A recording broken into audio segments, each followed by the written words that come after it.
Hello, I'm the Nostalgia Critic guy. Remember it so you don't have to. Well, before Al Gore's Inconvenient Truth, there was Ted Turner's inconvenient cartoon series known as Captain Planet and the Planeteers. God, shoot me. This environmental pishit was designed to make kids more aware of the environment and tell them all the things that they can do to save the environment, but most likely won't.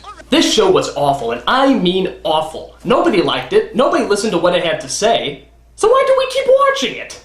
I mean, this show was on for 4 seasons. That's a pretty long time by kids' show standards. So why do we keep watching this shit if it was so bad? Honestly, because there was nothing else that was on in this time slot. I think the only other thing that was on was Beakman's World. And God knows how much I don't want to be willingly educated by a Brooklyn scientist and a giant rat. He's an exterminator's nightmare! So we kept watching Captain Planet, much to our everlasting shame. Now, for those of you who don't know the infamous story of Captain Planet, consider yourselves very fortunate. But hell, I'm gonna let Geordi from Star Trek tell you anyway. Our world is in peril. Gaia, the spirit of the Earth, can no longer stand the terrible destruction plaguing our planet. She sends 5 magic rings to 5 special young people. 5 powers combined, they summon Earth's greatest champion, Captain Planet. Well, that's the Cliff Note version anyway. The whole story starts when the Earth spirit Gaia is awakened from her earthly slumber. Is it me, or does it look like she's always in a perfume commercial? After she wakes up, she sees those poor, silly humans who are destroying the Earth. It's those poor, silly humans again. So she sends out 5 magic rings to 5 teenagers. Kwame, from Africa, Guy, from Asia, Linka, from the Soviet Union, Mati, from South America, and Wheeler, from North America. Wheeler? Wheeler? Some parent was actually cruel enough to name their kid Wheeler? The only Wheelers I know about are the Wheelers from Return to Oz, and the further I stay away from them, the better. You know, this has been a very weird day. One minute I'm a kid from Brooklyn, the next minute I'm some sort of cut-rate superhero. Oh, I think I'm gonna hate Wheeler. I mean, the other characters are passable, but this guy is just obnoxious. What's that supposed to mean? It's like if Tony Danza got kicked in the nuts and was looking around for the guy who did it. Hey, yo, who kicked me in the nuts? Each of them are given a magic ring that controls one of the Earth's elements, like earth, wind, water, and fire. That lot of good that'll do us in a firefight. Wheeler, don't say fire until you mean it! Oh, I see. Every time Wheeler says fire, a giant flaming fireball pops out? Man, how lame is that? That's like me getting hit in the head with a ruler every time I say it. What, I get hit in the head with a ruler every time I say... Okay. I guess I'm not gonna say ruler. But what about Mati? What's his magic power? Mine is heart. I can sense you all. Heart? Heart? They get fire, wind, and water? I get fucking heart? What a ripoff! Why can't I get any of the flashy powers and stuff into a heart? Are you kidding me? What a fucking coup! I mean, you can't do anything with heart. What, you make people feel better? Who gives a shit? I mean, this kid totally got ripped off. I mean, how do you think he feels about this whole thing? I recently sat down with Mati this past week to find out just how he felt about this situation. I'll tell you how I feel about the whole situation. I'm fucking pissed off, man. You know? What kind of kid wants to have heart as a power? I mean, I can't believe it. Jesus! Yeah, but surely there must have been some good that came out of this. After all, you were bringing people together. Fuck people! Bringing people together doesn't help you sell toys. It just makes you a pussy. A pussy! I am a pussy! Well, why do you think you got heart and everyone else got the flashier powers? Because I'm Indian. It's all Ted Turner's plan to keep the Indian man down. Fucking cocksucker! Wait a minute. I thought you were from South America. What's this crap about you being Indian? You're not the real Mati, are you? The thing about that is, heart! Fucking idiot! I am nothing but trouble. I mean, how is heart even supposed to work? You just say heart and all of a sudden people feel better? Give me a break. I mean, look at this thing. Are you telling me that this little thing is actually supposed to make people feel better? I see. What? Wrong ring. Alright, here it is. This is the ring that's supposed to make everybody feel hunky-dory. Oh, wow. Actually, this is kind of nice. I feel so relaxed and pleasant. So what if I don't have fire, wind, or water? It's not like I have to be ruler of the Earth. Damn it! Alright, so you get the idea about the rings and everything, but where does Captain Planet come in? Well, when they do combine their powers together, they unleash Captain Planet, who kind of looks like Silver Surfer's gay brother who has a summer home in Malibu. He's sucking the oil back! Oh. Guess I better make like the wind and blow. Captain Planet's main job is to save the Earth while also making as many horrible puns as possible. And now I'm gonna rain on your parade. It's time to tie up this loose end. You do know smoking's bad for your health. Nothing like a wild ride to get rid of an old flame. Time to branch out. I'm feeling fine. How about you? It's worse than I thought. I know what you're saying to yourself. Please tell me that there's something that can kill him. Well, thank heavenly God there is. Captain Planet's only weakness is, you guessed it, pollution. You drown him in oil, smoke, or toxic waste, and he goes down like a government bill to save the rainforest. The only way to save him is to clean him off so he can regenerate from the sun. Oh great, he's a solar-powered Captain Planet. You know, they always sound great until the payment plans come in. We'll see about that. Seriously though, how hard is it just to throw toxins on a person? This shit's easier to find than kryptonite. So you might be asking yourself, what kind of villains does Captain Planet fight anyway? Well, of course, it's rotten billionaire tycoons who want to do nothing but pollute the world. All except Ted Turner, of course. He is Jesus. And of course, they all have those traditional cosmopolitan names, like Hoggish Greedly, Verminous Scum, and Sly Sludge.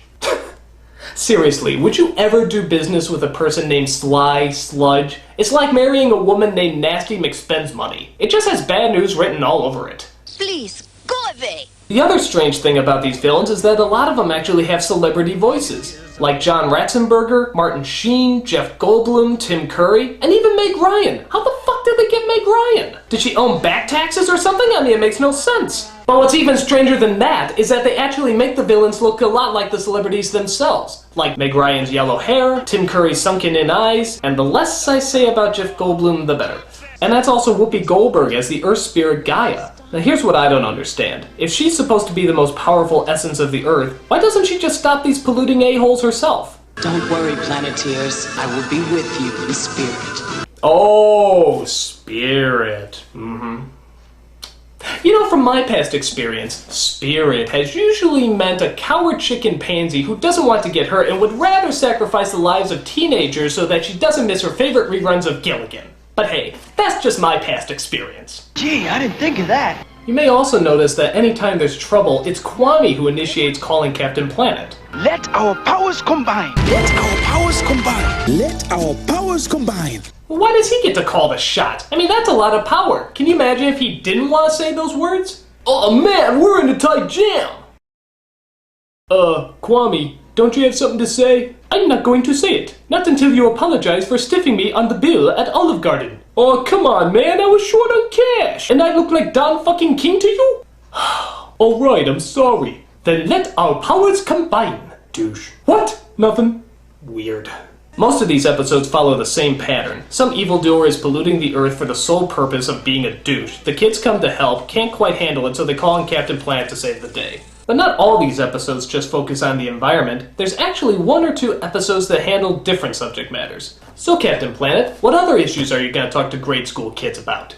AIDS? You tested positive for the HIV virus. Stop! Cease! Desist! Get out of there before it's too late! He sends fear and panic.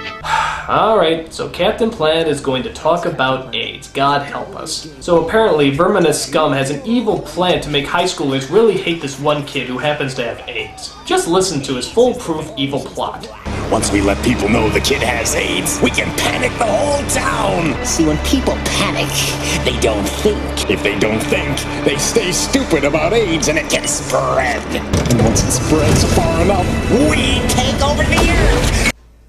Makes sense to me! There are only a few ways to contract the virus. Using drugs with needles, unprotected sex, or he could have gotten it from that blood transfusion he had a few years back. These kids are just learning how to spell blue! Don't tell them about drugs or unprotected sex! What the hell's wrong with you? Who cares how I got it? It stinks! Ugh. There you have it, folks. The understatement of the century. AIDS stinks. And here's another thing I just found out. Hitler was a dork. Naturally, the kid's coach comes in to try to give him some advice. You want to talk? Nothing to say. It's all over. Not the way I hear it. Coach, I've got AIDS. Wrong. You're HIV positive. Big difference. They probably won't even let me play in the big game. Wrong again, Andrews. You're gonna be playing in that game, and anybody who says otherwise will have to deal with me. Whoa, Coach is a bit of a psycho. Soon Verminous starts spreading rumors and lies about AIDS. Did you hear about Todd Andrews? He's a closet mumbler? Soon everybody, even the adults, are calling for the hanging of this kid with AIDS. If only they knew that an environmentally aware children's cartoon could show them the error of their ways. Of course, Captain PSA comes along to help set the record straight to the people. I think these people need a little education about the HIV virus. May I have your attention, please? This is gonna be painful. A lot of you are worried about AIDS. Give them the facts, Coach. You can't get AIDS from casual contact. You've been led astray by lies. Todd hasn't changed. That's right. He's the same kid who played his heart out for you right here on this court last week. Deal with the real, people. Get the facts. The power is yours. And this speech is terrible. So what are you gonna do? Turn your back on him? Or give him the chance he deserves? This is like the most easily led crowd in the world. Hey everybody, childbirth is bad, but genocide is good!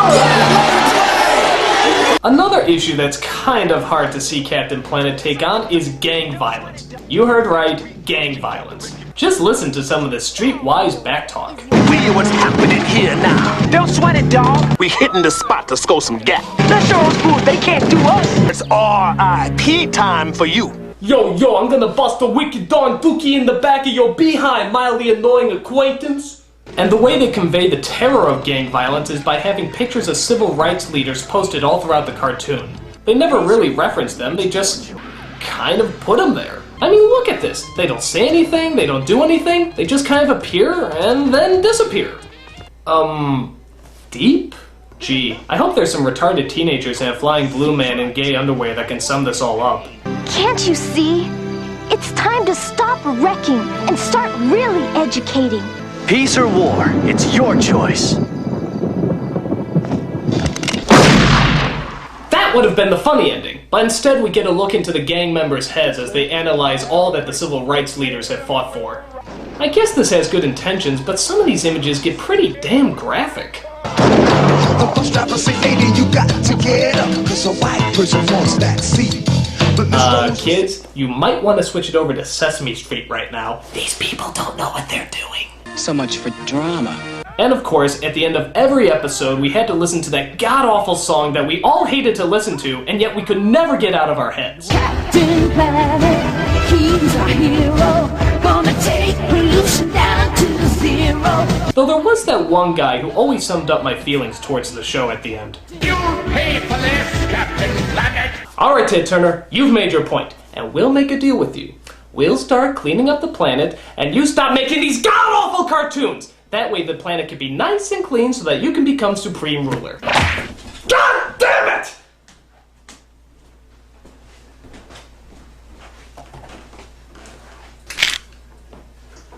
I'm the Nostalgia Critic. I remember it so you don't have to. Ruler! Ha! I really hate this episode. Captain Planet, he's our hero.